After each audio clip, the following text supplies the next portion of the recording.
Bonjour, alors je suis ravie de vous faire cette présentation donc pour la déesse Hécate. Alors je vais vous expliquer un petit peu déjà comment j'en suis venue à vouloir faire donc une présentation sur la déesse Hécate. Et en fait je me posais la question et je me suis dit mais c'est venu de où? Et finalement en fait c'est venu de la consultation d'un livre sur le calendrier païen. Et puis il y avait justement la date d'une des célébrations de la déesse Hécate. Et puis finalement je suis restée un petit peu sur ma faim parce qu'il n'y avait pas grand chose. Et j'ai ressenti comme un appel en fait à aller chercher en fait. Et j'ai vraiment été passionnée par ce que j'ai trouvé. Donc je me suis dit que ce serait sympa voilà de le partager avec des personnes qui pourraient elles aussi être intéressées. Donc voilà. Alors par contre moi je ne sais pas qu'est-ce qui vous a attiré en fait? Est-ce que vous aviez des questions par rapport à Hécate? Qu'est-ce qui vous a donné l'envie voilà de vous inscrire? Donc vous pouvez m'envoyer un petit mail sur celine@verdebeuxhorizons.com et il me fera plaisir de vous lire. Alors, juste avant de commencer cette présentation, j'ai tiré deux cartes. Alors je vais vous les montrer. Donc la première, c'est celle de Isis et des vies antérieures. Et donc il y a marqué « Cette situation met en cause vos mémoires de vie antérieure ». Donc par rapport justement au choix de cette déesse, je pense qu'il y a quelque chose par rapport à mon passé. Et puis ici, il y a celle-ci qui est la jeune évanescente. Alors on va voir plus tard dans la présentation, mais justement par rapport aux représentations de Hécate ou aux images, aux idées qu'on peut avoir justement sur elle, ça va être, c'est vraiment comme un petit clin d'œil en fait. Celle-ci de carte.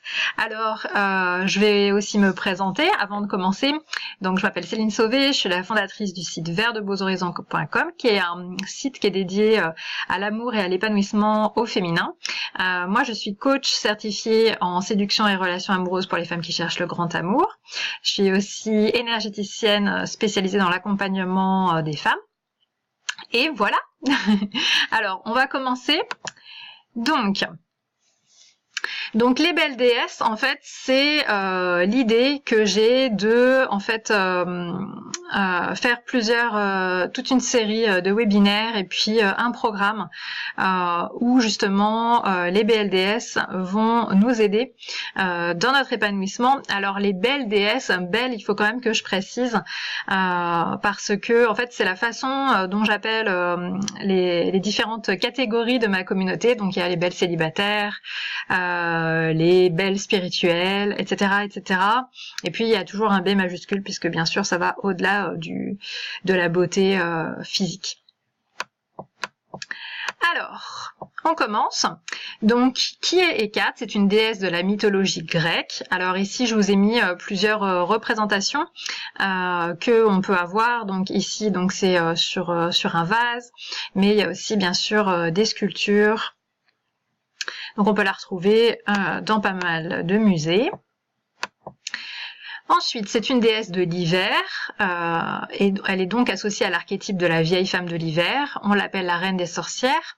C'est la magicienne par excellence et maîtresse en sorcellerie, à qui font appel tous les magiciens. Cette magicienne fait des apparitions nocturnes, et ça symboliserait en fait l'inconscient. Elle a pour compagne les Érini, qui étaient comme les furies chez les Romains, et ce sont la personnification des remords de l'inconscience. Donc Hécate, c'est une déesse lunaire triple. Elle est souvent représentée avec Sélénée et Artémis. Et dans cette triade, Hécate représente la nouvelle lune, qui est aussi appelée la lune noire, qui symbolise la mort. Donc c'est pour ça aussi que la présentation, donc, elle a lieu maintenant, puisque les 3 jours autour de la nouvelle lune, et comme pour la pleine lune, c'est aussi les jours les plus puissants par rapport à la pleine lune et à la nouvelle lune. Sélénée représente, elle, la pleine lune qui est la naissance, et Artémis, le croissant de lune, c'est-à-dire la maturité dans le cycle de vie. Ensuite, qui est Hécate? Donc, Hécate, au niveau de sa représentation, parfois elle peut être représentée avec une tête de lion, avec une tête de chien et une de cheval ou de jument sur un corps de femme. Ces 3 phases de l'évolution de la vie s'expliquent puisque Hécate est liée au culte de la fertilité. C'est la gardienne des sages-femmes et elle est parfois aussi représentée par 3 femmes adossées à une colonne. Alors là, c'est pas les 3 animaux que j'ai décrits, mais c'était aussi une représentation avec la tête de 3 animaux, et donc je l'ai trouvée intéressante. Ensuite, les représentations de Hécate à des âges différents, c'est aussi quelque chose qui m'a vraiment intéressée, qui m'a fait me poser des questions, parce que c'est vrai que du coup, vu qu'elle est associée à l'archétype de la vieille femme, on pouvait imaginer, voilà, que des représentations comme on voit ici, où elle serait âgée, et en fait il y avait justement beaucoup de représentations de Hécate comme une jeune femme.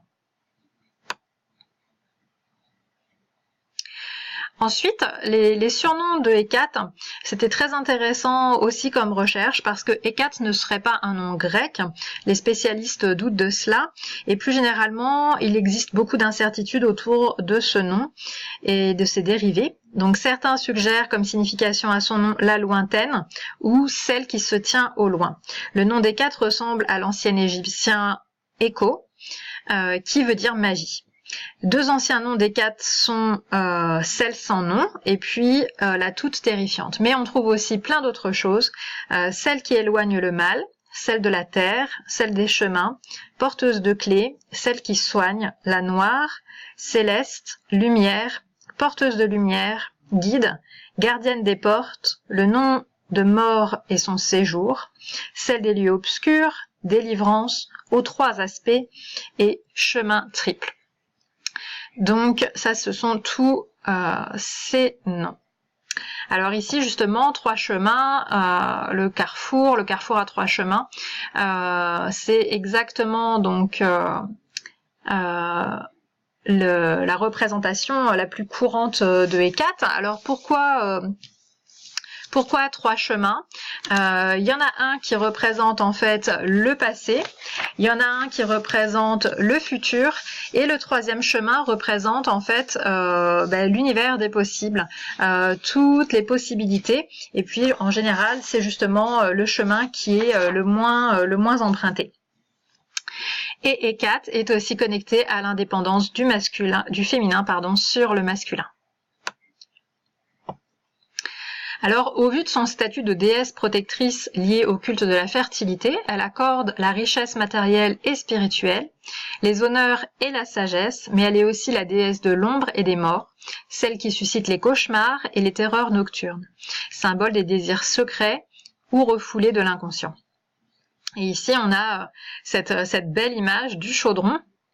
Alors le chaudron, ce puits de sagesse, mais le chaudron représente aussi la matrice, l'utérus, c'est-à-dire justement par rapport à ce qu'on disait sur le culte de fertilité, c'est bien sûr l'endroit où la vie peut naître, mais c'est aussi le lieu de naissance de l'inspiration et de toutes les transformations possibles. Donc c'est vraiment une belle image. Alors, le psychanalyste Jung l'appelle le côté obscur de la psyché humaine, parfois appelé l'être ombre, nos sombres démons personnels que chacun d'entre nous a enfouis dans notre esprit inconscient. Pour guérir ces blessures et exorciser ces démons, nous devons suivre le labyrinthe intérieur à l'endroit où l'être ombre, se perd. Nous devons construire une relation avec l'être ombre, la mer sombre en nous, avant de pouvoir reprendre les choses en main, que ce soit les situations ou les relations. Alors j'ai mis cette illustration ici, qui montre bien en fait les différentes dimensions de Hécate, donc tous les cycles de la vie, la mort aussi, et puis les différents éléments. Au niveau du culte et des offrandes, les peupliers noirs lui étaient consacrés et on ne la conjurait que par des incantations, des filtres d'amour ou de mort. On a retrouvé de nombreuses statuettes à d'anciens carrefours. D'autres offrandes, généralement offertes la nuit de la nouvelle lune à un carrefour, peuvent être par exemple des œufs, de l'ail, de la lavande, du miel, du pain en forme de croissant, des bougies, de l'encens et des photos de chiens noirs. Alors vous pourrez voir en allant sur mon compte Instagram qui s'appelle aussi Vers de Beaux Horizons, eh bien mon hôtel que j'ai créé donc pour ECAT. Vous pourrez voir que j'ai mis justement des éléments comme décrit ici. Alors, j'avais aussi envie de parler un petit peu des symboles autour de ECAT, parce que il y avait différentes choses en fait, et donc j'avais un petit peu envie de lister tout ça ici. Donc, elle est représentée tenant à la main des torches, des vases et aussi des coupes, ainsi que parfois des fruits, notamment des pommes. En général, elle porte la tiare ronde qui est caractéristique des déesses mères, et elle a aussi parfois aux mains des gâteaux en forme de croissant, des clés, des poignards, des épées et des serpents, attributs qui indiquent son caractère ésotérique. Puis il y a aussi ah zut, j'ai plus le mot, le miroir en fait.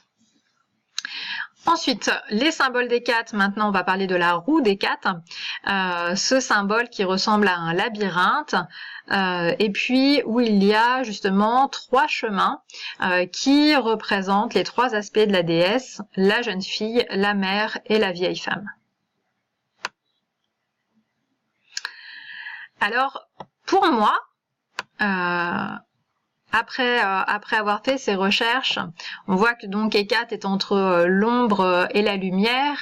Elle nous permet de nous guider. C'est jamais ECAT qui prend les décisions à notre place, c'est nous qui les prenons bien sûr. Et moi je pense que elle m'a invitée et elle m'a invité à transmettre cela, de ne pas avoir peur de l'ombre, de ne pas avoir peur de nos ombres, et que aussi après l'ombre, il y a la lumière, et que ça vaut pour tout. Et donc moi j'ai trouvé que la principale leçon ici, c'était que ECAT nous rappelle l'impermanence. Alors moi je serais curieuse de savoir, parce que à vous en fait, elle vous a apporté.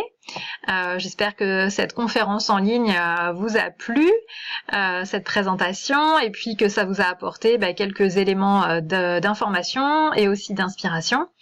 Et puis je vous invite à me partager vos expériences, vos expérimentations, si vous avez fait un hôtel, si voilà ce que vous avez ressenti aussi, et puis bien sûr si vous avez des commentaires, si vous avez des petits mots d'amour, eh bien je suis preneuse. Donc vous pouvez m'envoyer un mail sur celine@verdeboauxhorizons.com et ça me fera vraiment grand plaisir de les lire, et je vous dis à très bientôt. Salut!